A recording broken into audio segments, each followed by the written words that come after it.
ভুল চিকিৎসায় মৃত্যুর অভিযোগে উত্তেজনা, আদিবাসী মহিলার মৃত্যুতে উত্তেজনা, সিউড়ি সুপার স্পেশালিটি হাসপাতালের ঘটনা। হাসপাতালের রোগীর পরিবারের বিক্ষোভ।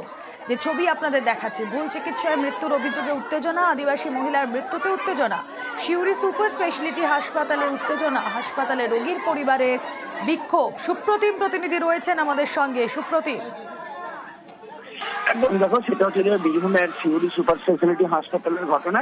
এবং যে ঝুমা কোরাজামে নিয়ে মহিলা, তার পায়ে ইট ভাটায় কাজ করার সময় পায়ে ইট পড়ে যায় এবং 4 দিন পর সে যখন সিউড়ি সুপার স্পেশালিটি হাসপাতালে গতকাল তাকে ভর্তি করায় এবং পরিবারের লোকদের অভিযোগ হচ্ছে যে তারপর থেকে সেরকম চিকিৎসা হয়নি এবং আজকে সকালবেলায় তাকে একটি ইঞ্জেকশন দেওয়া হয় এবং সেই ইঞ্জেকশন দেওয়ার কিছুক্ষণের মধ্যেই তার মৃত্যু হয়।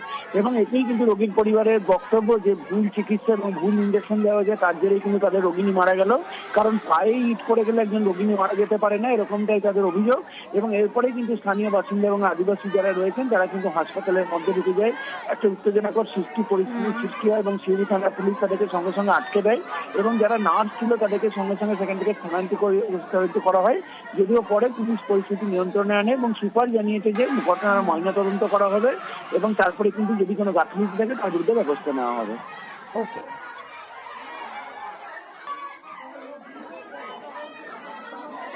ইনজেকশন নিয়ে এসেছিলেন মহিলা, তারপরে একটা ইনজেকশন দেওয়ার পরে উনি ছটফট করতে করতে মারা গেছেন। হ্যাঁ, এরকম একটা অভিযোগ আমরা পেয়েছি এবং সুপারের সঙ্গে দেখা করলাম। এটা একটা বড় খুব ভয়ঙ্কর একটা ঘটনা ঘটছে। এখানে কেউ পায়ে লেগেছে, ইটভাটাতে কাজ করতে গিয়ে পায়ে লেগেছে, পায়ে লেগে যদি একটা ইনজেকশন দিয়ে যদি লোক মারা যায় তাহলে এরকম হসপিটাল তো আমরা চাইনি। এটা আশা করি।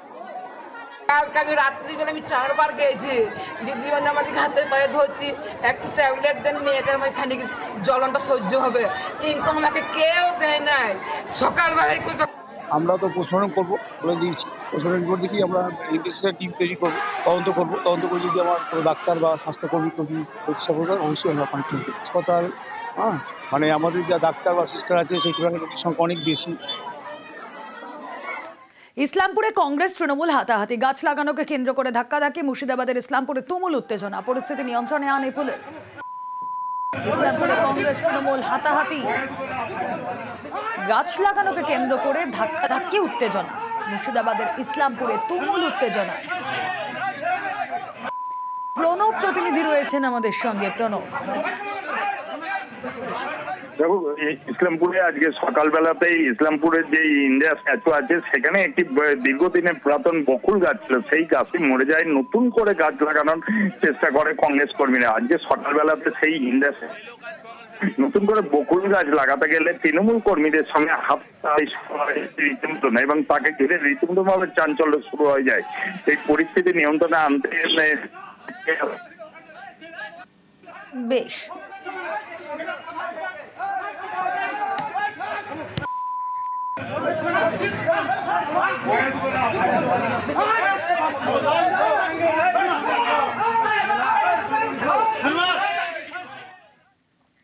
টোটো চালককে মার পুলিশের, মারধরের অভিযোগে তপ্ত মালদার শামসি। প্রতিবাদে জাতীয় সড়ক অবরোধ টোটো চালকদের। টোটো চালককে মারধরের অভিযোগে এসআই এর বিরুদ্ধে, মারধরের অভিযোগে তদন্তের আশ্বাস পুলিশের। সেবক দেব শর্মা প্রতিনিধি রয়েছেন সঙ্গে। সেবক, কি কারণে মারধর? দেখো, মালদাহে এই ঘটনা। মালদাহে টোটো চালক তিনি রাস্তার ধারে গাড়ি দাঁড় করিয়ে রেখে ভোর রাতে চা খাচ্ছিলেন। সেই সময় পুলিশের একটি ভ্যান আছে শামসি গাড়ির, তারা জিজ্ঞেস করে ভোর রাতে কি প্রয়োজনে তিনি বেরিয়েছেন। জিজ্ঞাসাবাদের পরেই এই টোটো চালককে ব্যাপক মারধর করা হয়, এমনটাই অভিযোগ। টোটো চালককে প্রথমে শামসি হাসপাতালে নিয়ে যাওয়া হয়, সেখান থেকে অবস্থা আশঙ্কাজনক হলে তাকে মালদা মেডিকেল কলেজ হাসপাতালে স্থানান্তর করা হয়। এরপরেই যখন খবরটা রটে যায়, তারপরে অভিযুক্ত পুলিশের এএসআই এর শাস্তির দাবিতে বাইপাস অবরোধ করেন টোটো চালকরা।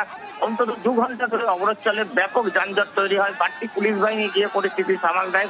অভিযুক্ত এএসআই এর বিরুদ্ধে কড়া পদক্ষেপ নিতে হবে, এমনটাই দাবি আন্দোলনকারীদের। যদিও স্থানীয় সূত্রে জানা যাচ্ছে যে ওই এলাকায় বেশ কিছুদিন ধরেই রাতের দিকে বা ভোর রাতে চুরির ঘটনা ঘটছিল, তাই জন্য পুলিশ পাহারা বাড়িয়েছিল, নজরদারি বাড়িয়েছিল। সেই অবস্থায় জিজ্ঞাসাবাদের সময় এই গোলমাল হয়, কারণ সন্দেহজনক ভাবে এই টোটো চালককে জিজ্ঞাসাবাদ করা হচ্ছিল। যদিও স্থানীয় পঞ্চায়েত প্রধান বলেছেন যেভাবে মারধরের ঘটনা ঘটানো হয়েছে তা কিন্তু কোনোভাবেই সমর্থনযোগ্য না। পুলিশ জানিয়েছে পুরো বিষয়টি খতিয়ে দেখা হচ্ছে। ওকে।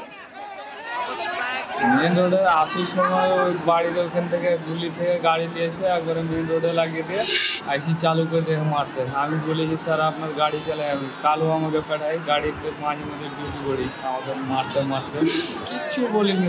আরও লোক সাক্ষী আছে, বাড়ি নিয়ে 4-5 গাড়ি নিয়ে আর দোকানে চা খাচ্ছিল, টোটোটা সাইডেই রেখেছিল রাস্তার। দিলীপ বাবু ডিউটি করে আসছিলেন পেট্রোলিং করার পরে ওকে লাইট মেরে দেখে চা খাচ্ছিল, বলছে এখানে কার টোটো, বললো আমার টোটো। এবার শুনেই ওকে মারতে শুরু করেছে, এমনভাবে মেরেছে যে তাকে শামসি হসপিটালে ভর্তি। অন্য পাবলিক যে ঘটনাটা ঘটিয়েছে অমানবিক ঘটনা, সেই দিলীপ বাবুর আমরা চাই অপসারণ, ট্রান্সফার নাই। আমাদের প্রশাসনের উপরে ভরসা রাখতেই হবে, এটাকে নিয়ে। তাহলে কিন্তু আগামীকাল এর থেকে বড় আন্দোলন হবে।